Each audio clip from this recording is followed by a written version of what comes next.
And welcome to our Kickstart this morning. It's March 30th, Tuesday. We're having a great week here so far.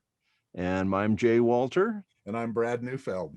And welcome to our morning Kickstart. Yes. We're going to have our positive quote first, and then I'll give Brad some time, and then we'll follow it up with a fun fact. So today's quote is from H. Jackson Brown Jr.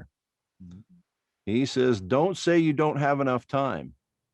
You have exactly the same number of hours per day that were given to Helen Keller, Pasteur, Michelangelo, Mother Teresa, Leonardo da Vinci, Thomas Jefferson, and Albert Einstein." So think about that. And you say you don't have enough time to do something. Maybe you need to reorganize your time a little bit. Absolutely. That rebuilding by design, that I've talked about before. Design your day, design your week. Yeah. Say, I need to do this, so I'm going to put this many hours towards doing this thing or that thing, and I'm going to make the time instead of seeing what's left after a nap and a few TV shows. There's not a lot of day left in the day. That's right. So make sure you make some time to do those things like we talked about yesterday. Find your why, find out what you really are passionate about. Make time to do that.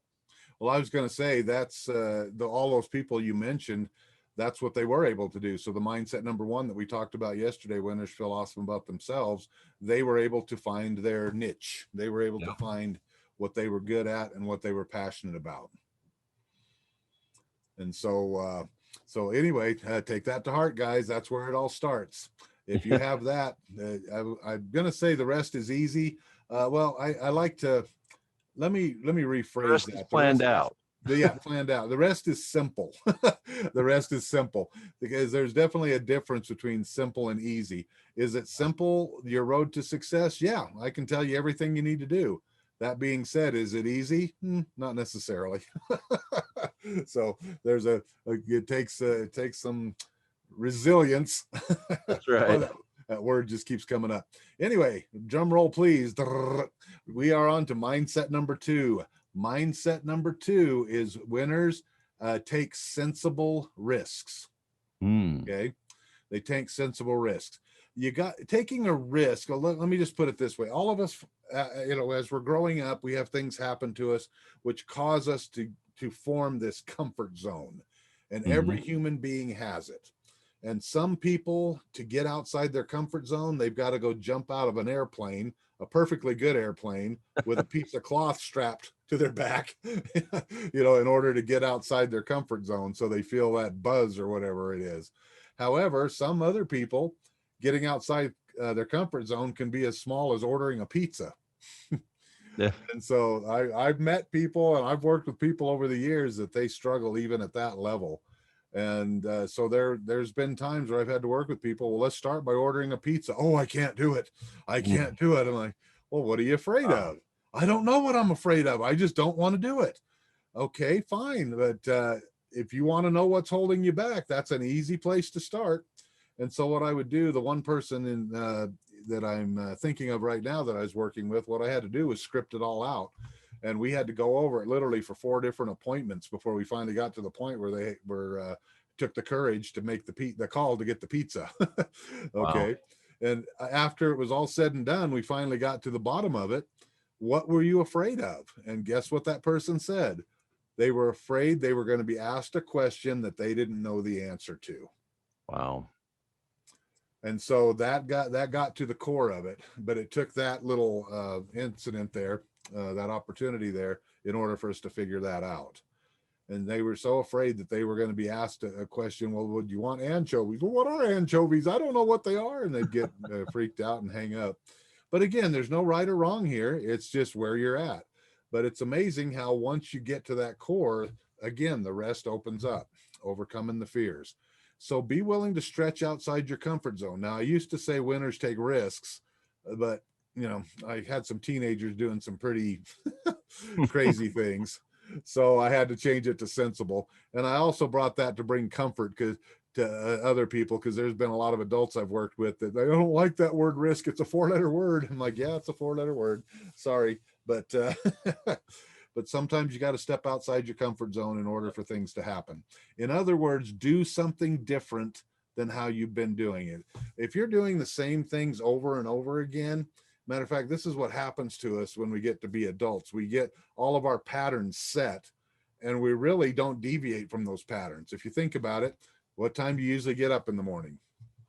When you're in the shower, do you wash your hair first, then your body, then something? Again, it doesn't matter. Just think about it. Do you even think about it when you're taking a shower anymore? No, your mind is somewhere else. You've got your patterns down. Yeah. You're doing the same things over and over and over again. We're on autopilot. Well, if we're on autopilot, guess what? We create the same things every day. And so therefore, the same things happen to us every day. And it's amazing. I was taught this early on. I went to a one of my favorite motivational speakers. I went to his thing, and to one of his events. And I'm a front row kind of guy, Jay. I like to be in the front row. I like to be right there in the middle of the action.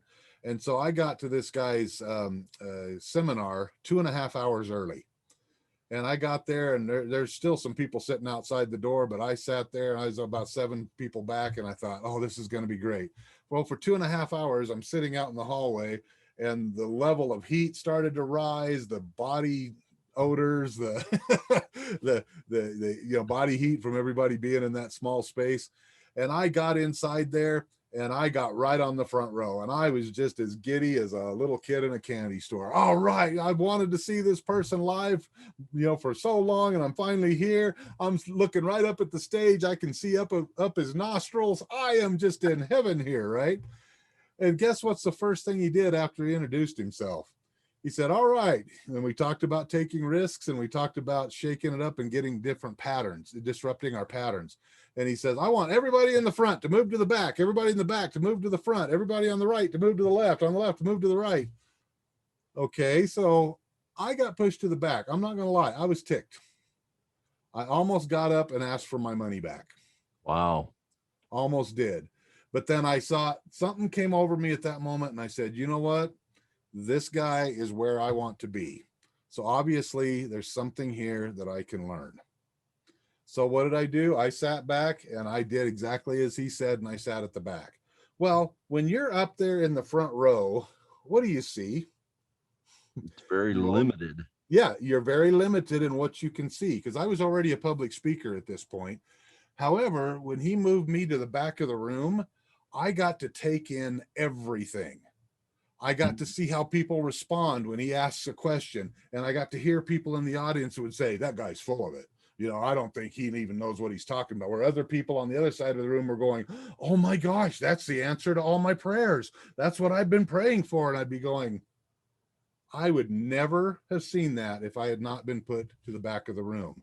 Yeah, all those people sit in the back anyway, and you don't hear that when you're up front with all the people that are raring to go and charging ahead. You don't see all that. Yeah. No, you don't. And what I've noticed as I've gone on with my studies, especially in neurolinguistics and looking how the brain works, again, if you're used to sitting on the right side inside, if you go into a public event and you're used to sitting on the right side, your brain is only going to see certain things. However, if you move over to the left side, guess what? You're going to hear different things. Trust me on this. Okay. Yeah. Or if you don't believe me, go try it out. Yep. Go try it out. If you're used to sitting in the front, sit in the back. If you're used to sitting in the back, sit on the side. I mean, mix it up a little bit and watch what happens. You'll hear and see different things. It's incredible. It's just incredible.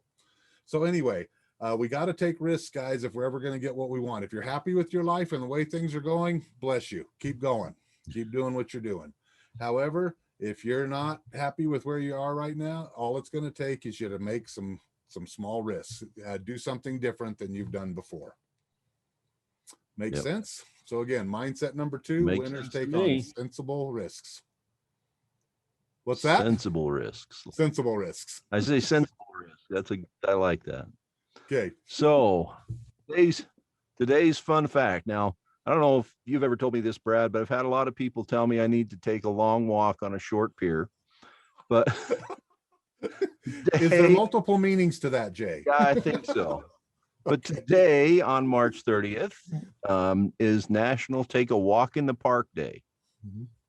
We celebrate this every year on March 30th. It encourages us to stretch our legs on our favorite trail or in a neighborhood park, or maybe in a new park if we want to see a little different area. Go to a different place. Yep. That's right. After a long, busy day, a calming and therapeutic way to relax would be a nice leisurely walk in the park. Taking a walk at a local park is an excellent way to clear one's mind from the stresses of the day, re-energize, and at the same time to improve your health. During a walk, the opportunity to capture a beautiful photograph, compose an original poem, or have an uninterrupted conversation may arise. The chance to lose track of time and run into a familiar face could occur too. Yep. When taking a walk in the park, all sorts of pleasant surprises could blossom. So go out there, no long walks on a short pier, just go out to your favorite park and take a walk. Yeah. Lose some of those stresses. Well, and let me just throw one thing in here. This actually happened to me. Again, most of the people who have been listening to me for years know of the health issues I've had with my the brain abscess and whatnot. When I finally got my sight back from that, and my wife and I would go walking every day, we had a set trail that we went on, or a set pattern throughout the neighborhood. And one day, well, I was trying to get my business re-going again, and trying to get some new customers and all this. And I was just like, oh my gosh, where am I going to go? I've been putting marketing out there and all this, and nobody's calling me. And this one morning we had both a feeling, let's go a different way. Let's go a different way. And so here comes the risk. We went different than what we normally do. We didn't know how far it was. We just figured, okay, we'll walk for a half an hour out, and then we'll turn around and walk back the same way. Well, as we're walking on that way, guess what happened? Somebody saw me who hadn't seen me for a while and went, oh my gosh, Brad, I need to talk to you. I've got one of my kids that I need you to work with. And she said that very thing. If I hadn't seen you this morning, I've been putting this off forever. But the fact that I saw you this morning, I figured I'd talk to you right now. So I was like, interesting. If I hadn't have followed my prompting, none of that would have happened. But that was like a spark that led to a long trail of successes. So cool. Yeah. So take a walk today, get out there and experience some new places. So if you, like we always say, if you like what you're hearing and you're watching us on YouTube, make sure you subscribe, hit that bell, and so you get a notification when we post a new video. If you're watching on Facebook, like our page. That helps us grow and know that people are listening. If you've got comments, please leave comments, questions. We'd love to answer your questions, things you'd like to know about. We're here to help. That's what Resilience Talk Network's all about, is to help you become more resilient in your life. And so I guess that's it for today, for Tuesday, March 30th, and we'll see you tomorrow.